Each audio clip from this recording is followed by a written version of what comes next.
Hello everyone and welcome to Dead by Daylight Gold, wherein I, a person on the internet whom you have never met before, but who is, I assure you, incredibly handsome, will attempt to balance the hit asymmetrical horror game Dead by Daylight. My goal for this project is to balance the game so that it will feel fair and enjoyable to both sides while making sure every choice has its reasons for being used. The first aspect of the game I'm going to talk about is the poster boy of the game, the Trapper. We'll be starting with him because honestly, I just felt like talking about the Trapper and using him as a model for how I'll talk about most of the killers. The format of the video is as follows. Firstly, the intro, which you're listening to now. Secondly, we'll talk about his teachable perks, Agitation, Brutal Strength, and Unnerving Presence. Third, we will discuss any and all changes to his base kit. Fourth, I will elaborate at length on his add-ons. Finally, there will be an outro. Use the timestamps in the description if you want to get to a certain part of the video quickly. One final thing before we start on perk changes is that all numbers will come from the Dead by Daylight Wikia. With that out of the way, let's begin. Perk changes. The Trapper's Tier 3 perks range from serviceable to mediocre, which is a real shame. With only a few tweaks, they could be made much more interesting, if nothing else. We will go alphabetically starting with Agitation. Agitation, as it currently stands, increases your movement speed by 18% and increases your terror radius by 12 meters. This increases your default carrying speed from 92%, which is 3.68 meters per second, which is slower than the default nurse, to 108%, which is 4.34 meters per second. This is a pretty acceptable perk, not meta-defining, but nice to have. However, it suffers a bit from a discordance between its two parts. Its main intended function is clearly to get you from downing a survivor to the hook more quickly so that you can get back into the game. The speed increase is great for this. The terror radius increase simply is not. Thusly, I think the following changes need to be made to Agitation. First, we will change the way the speed increase works so that Agitation 3 makes killers move at 110%, 4.4 meters per second.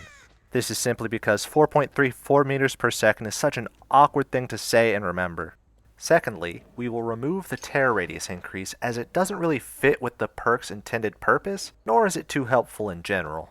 Lastly, we shall make it so that Agitation 3 allows the killer to pick up survivors 10% faster.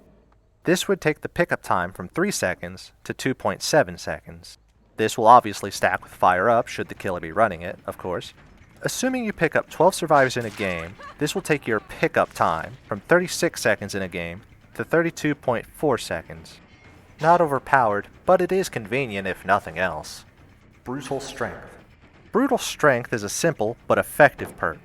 When performing a break action on pallets, generators, or walls, you do so 20% faster. So instead of spending 2 seconds on a break, you only spend 1.6. You are guaranteed to get value out of this perk in any particular match. And thus, I don't really think Brutal Strength needs a change. It does one thing, and it does it well. Unnerving Presence. Unnerving Presence makes it so that whenever a survivor is within your terror radius, they have a 10% greater chance of triggering skill checks while repairing, healing, or sabotaging. In addition, any skill checks have their success zones reduced by 60%. This perk is rarely seen, by me at least, and I think there's a simple buff that would make it more desirable, but still keep it within its general niche. It is, simply, the same change they made to Leader. Whenever a survivor leaves your terror radius, the effects of Unnerving Presence linger for 15 seconds. This will make it so that survivors cannot simply hide until you leave, and then go back to what they were doing with no benefit to you. You're using up a perk slot, so we want to get as much value out of this as possible. This takes Unnerving Presence from being pretty much negligible to somewhat threatening if the survivors aren't careful. Or if they really do want to just stand around, more power to them. After all, any time they spend not doing something is time wasted. Base kit changes. The Trapper's bear traps are RNG dependent to say the least. From the second you spawn on the map to the instant the game is over, you're at the mercy of the dice. Where did your trap spawn? When a survivor steps on your trap, how long will it be before the escape? Etc., etc.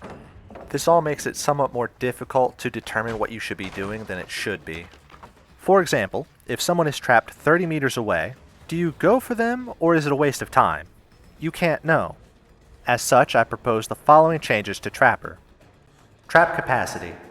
The Trapper starts with one trap currently, and has to walk around the map to grab any others, and only has a max capacity of 1. This causes him to suffer a lot from throwing down poorly placed traps just so that he can grab a new one. My suggestion would be to increase his starting capacity to 2 by default, but still only allow him to spawn in with 1. We want to get rid of the need to add bag add-ons, because all trappers are generally forced to do so if they want to be effective. In order to clear up some of that, we'll just give him an extra trap capacity. Trap spawns. Traps no longer spawn on the ground randomly. Now they are retrieved from lockers similar to the Huntress. Whenever the trapper opens the locker, he will retrieve his maximum capacity worth of traps. This is to avoid the problem of a trap spawning off in the middle of nowhere, which forces you to either waste a lot of time walking over to it, or simply living with the fact that your power is neutered because the map hates you, I guess. The number of traps.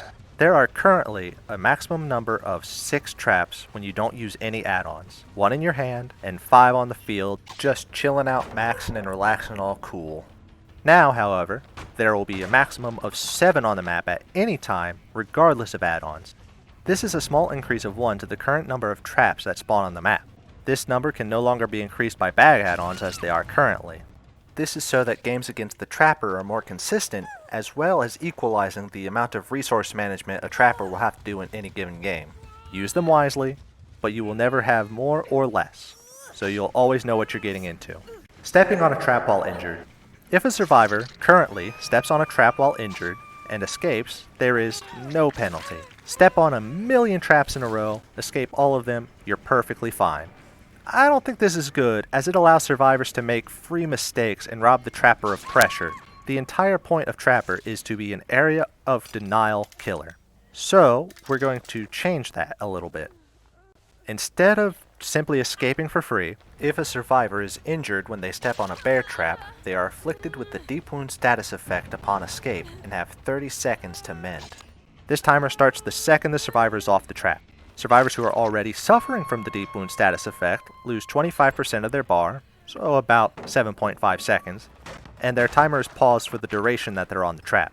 This is to make it so that just gallivanting around when you know the trapper's on the other side of the map and you're injured so there's no risk isn't a thing anymore. And this will also give the trapper some extra map pressure even if he's on the other side of the map. Bear trap escape. Lastly, escaping traps is no longer luck-based in Dead by Daylight Gold. Instead, it acts the same as the Doctor's snap out of it mechanic. Over the course of 10 seconds, you are faced with a difficult skill check once every 2 seconds. Once those 10 seconds have elapsed, you are freed from the bear trap.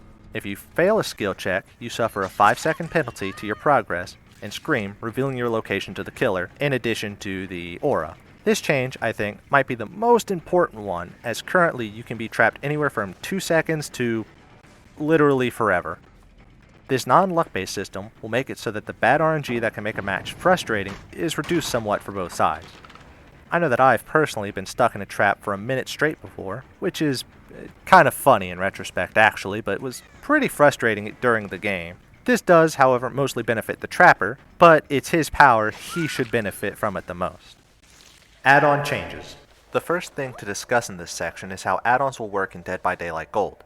Every killer will have 20 add-ons, 5 common, 5 uncommon, 5 rare, 3 very rare, and 2 ultra rare. Additionally, each killer will have 3 sets of 3 add-ons rising in rarity and effectiveness, i.e. a brown add-on increasing trap setting time, a yellow one which goes faster, and a green one that goes even fasterer. The remaining add-ons will be game changers, which will change how the killer's power works in some way, whether minor or major. The yellows, for instance, will be minor game changes, greens will be more major, purples even more majors, and pinks will drastically change how the killer works. The 2 remaining brown add-ons will fall into the trainer and farmer category. The trainer will not edit how the power works, but will give some minor benefit to help new killers learn the ropes. The farming add-on will drastically decrease the killer's power effectiveness, but it will give them an additional 100% blood points at the end of the match, similar to 4 stacks of barbecue and chili. Lastly, percentage increases will be applied multiplicatively, unless otherwise stated. This is to make double stacking certain add-ons less powerful, and, thus, encourage a more varied approach. Now let's get down to brass tacks. Or should I say, brass traps. Huh? Forget it. Let's just talk about Trapper's add-ons. Oh, and I won't be talking about what new add-ons replace what old add-ons and all that. That's not very interesting. Anyway, let's go. The setting speed family.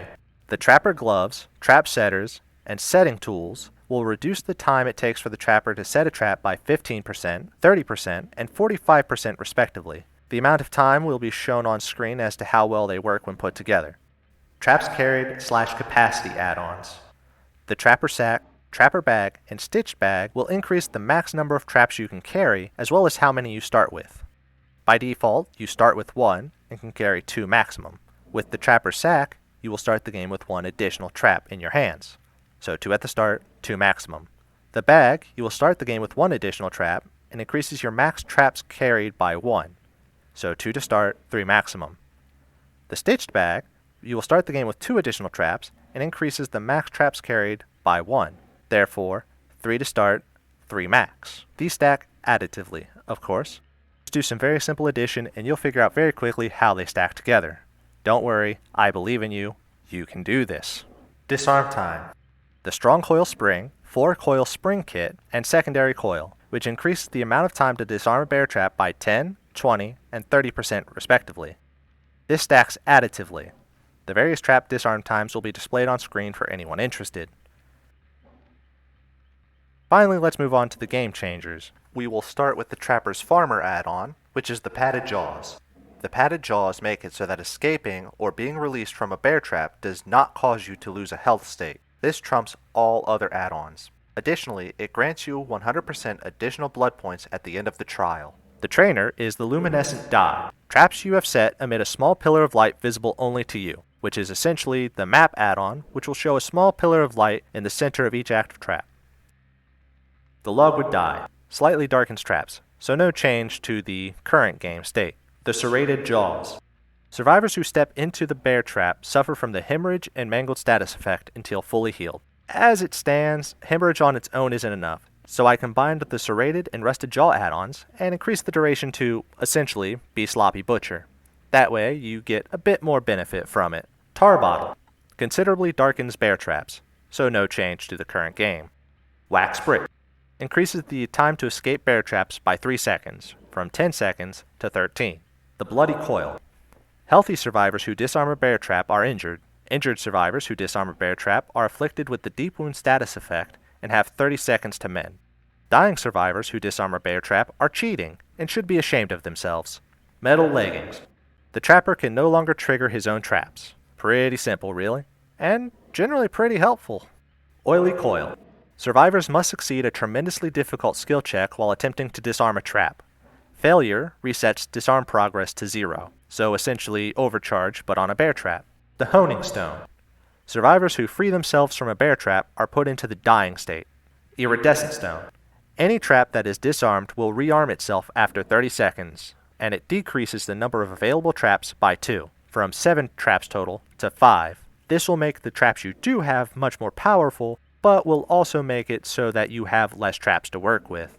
Conclusion. I think these changes will make him much more formidable and, at the same time, less frustrating to deal with on both sides. If nothing else, I'm hoping that this has given you something to think about. I want you all to be on your best behavior out there in the fog. Get it? Because the company's called Behavior and whatever. You get it. Anyway, that's all for this episode. I hope you have a wonderful day. Now let's thank my wonderful patrons. I don't have any. I'm so alone. Anyways, see ya.